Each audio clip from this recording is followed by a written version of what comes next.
welcome to Shockbench. Today I thought we would take a look at the Argon One case for the Raspberry Pi 3. This was a recent Kickstarter, and the unit itself arrived over the holidays, and I've been itching to take a look at it. The main things that drew me to this case is it's a really nice looking, sleek aluminum case. It has a nice top flap that covers over the GPIOs when you're not actually using them, but makes them 100% accessible. There's nothing about the case that impedes you using it for either just a normal, standalone server, or to be able to use it for maker projects. And I would like to try and use this for both. It comes with some improved cable management, as you'll see when we open it up, that there's a daughterboard that goes on your Pi that will reroute the ports so that they're all a little bit accessible.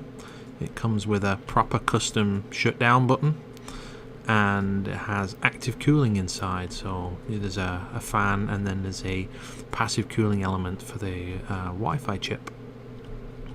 All of these things kind of drew me to the case in the first place, and it looks lovely, and we'll see how it all fits together.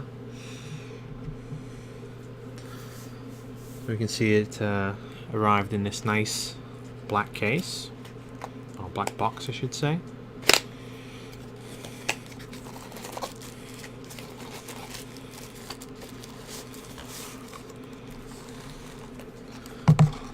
This is initially what it looks like. It comes with an instruction manual, and then the case itself is here. And first impressions, I can feel it. It's a solid case. I can feel that it's definitely metal. It's a step above other Raspberry Pi cases that I've had in the past. There's the bottom side. We can see the active cooling, and then where the GPIO header goes on. Here's the daughterboard that will plug into the Pi, and then I think these are the screws, and there's a cooling pad, a thermal pad to put onto the thermal element here. And I'm not sure what we would do with that particular thermal pad, unless this is designed to go with a heatsink. I think what I will do is take a look at how this all sits in the end and see if there's room for an actual heatsink on the Broadcom chip itself.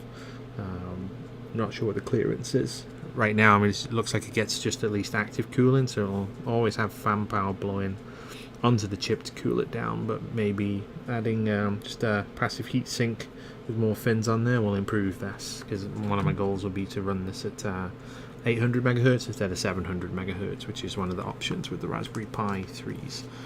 My intent for this particular box is to run some of my home automation hub projects, which I'll be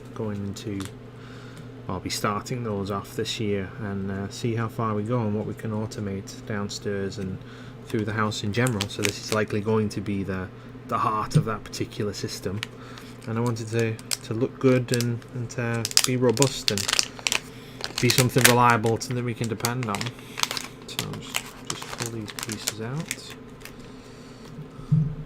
So we can take a look at the board itself. It looks pretty nice. Can't see the other side of it particularly, but there's the back of the case. This would be the top, and this is where the looks like I will have to apply a little bit of super glue to these. Yeah, I can feel it's got some sticky, but it's not obviously come detached as it's been sat there, so I'll have to maybe put a little blob of super glue on there, keep it in place.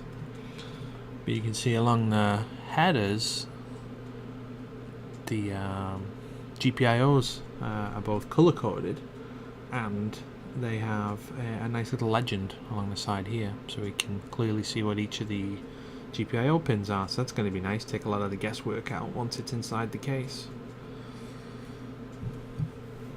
And then this is just the back. Looks like we have some cooling vents on the back. This is a nice piece of plastic. feels kind of like a Delrin type plastic. I imagine it's quite resistant. It's very stiff, so the whole case is going to be extremely rigid, it feels. So let's take a look at the instruction manual. You can see it opens up with just a legend of all of the pieces that are inside there. So it talks about where the SD slot is, 40-pin GPIO access, magnetic removable top cover, power button, micro USB power in, HDMI in, audio video, Ethernet, and then the 4 USB ports. So let's follow along. So let's pull out the Raspberry Pi 3 that we have for this particular occasion. This is a Raspberry Pi 3 Model B Plus.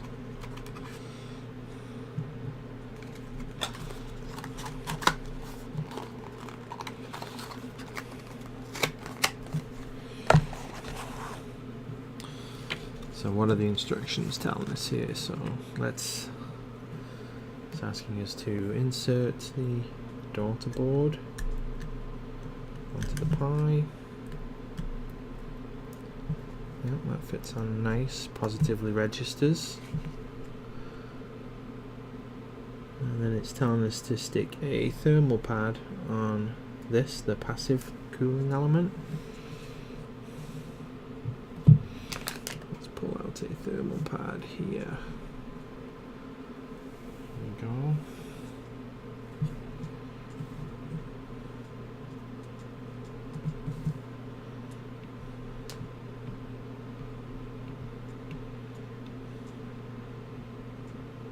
So I think that is going to sit right on top of the SoC. So in a lot of other two cooler kits, you get one for this and one for this as well. Looks like this is going to sit right on top of the main chip, and then just the cooling in general. So I imagine that heat transfer is going to go all the way up to the top case. I think what I may do at the end is look at what the clearance is between this and the chip itself, because if this compresses down, once I'm happy with it, I'm not going to open it up again. I may actually just put some thermal compound on the main chip and seat this right on there, see if we can get better transfer than just the pad itself. Because, you know, pads they're not the greatest, but they're certainly better than open air, that's for sure. So there we go, we've put our pad on. Yep. Okay, so now the bit that I will dread is pushing this into the GPIO pin headers. Let's make sure we're all lined up nicely.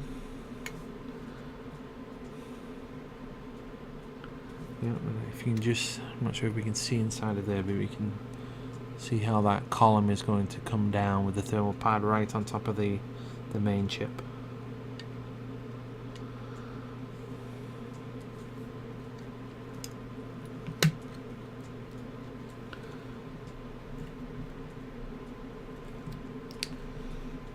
Oh, it's a bit of a tight fit there.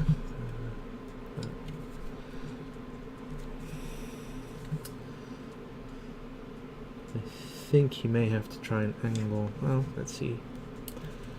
Is this maybe not in far enough? Yeah, there we go. So make sure you push the daughter board all the way in. Now it's getting a little bit snarled up on the housing here. It wasn't completely all the way in. That's that. That's nice and snug. Not sure.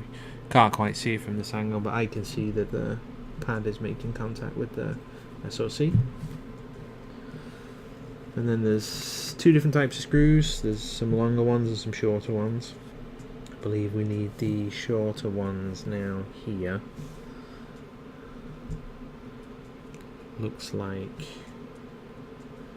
here and here, here and here.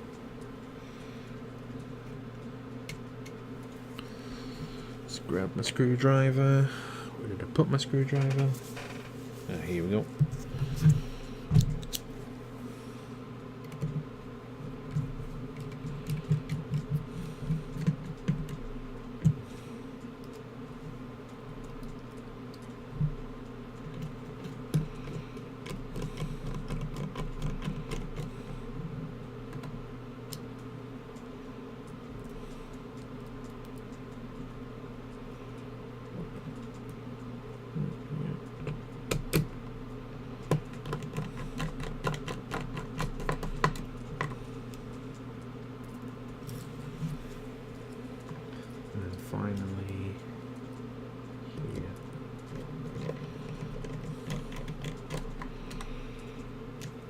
seem to be an issue. Moving on, I'll put the bottom on now. It goes this way, so you have the SD card slot accessible right there, which is very nice. No problem. There's the back. Just take these longer screws.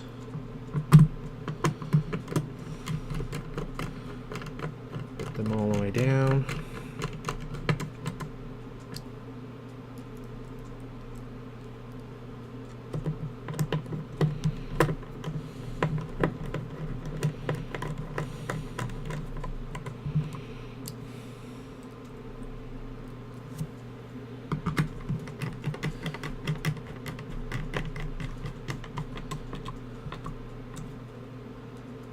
Going together very easily. Very well thought out design. Very difficult to mess up by the looks of it. What we're looking at there now. And then it just talks about installing the power on, power off script, which obviously once we've set up the SD card for it and put it on there and we download the power on, power off script, this will enable us to control the Argon One with short and long presses on the power button, which is really nice. So we can avoid those forced shutdowns, which just ruins cards. Perfect.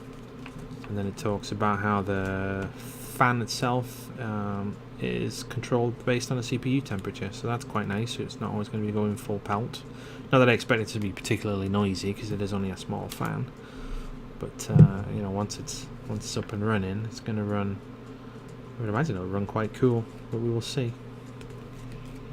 And that's that. So here we go. Once it's in its case, there. So this looks like it would be the back side. So this would be mostly facing the front.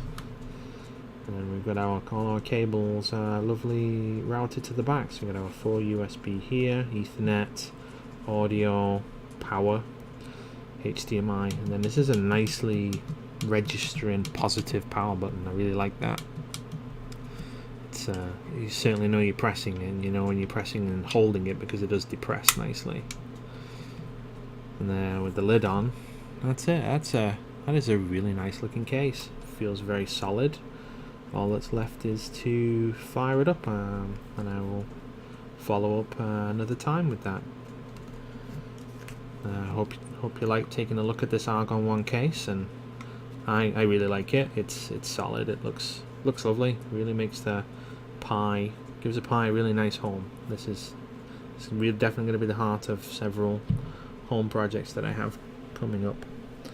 Thanks again for watching, and consider an Argon One case yourself if you are a Raspberry Pi enthusiast. It's certainly one of the better cases that I've come across up until now.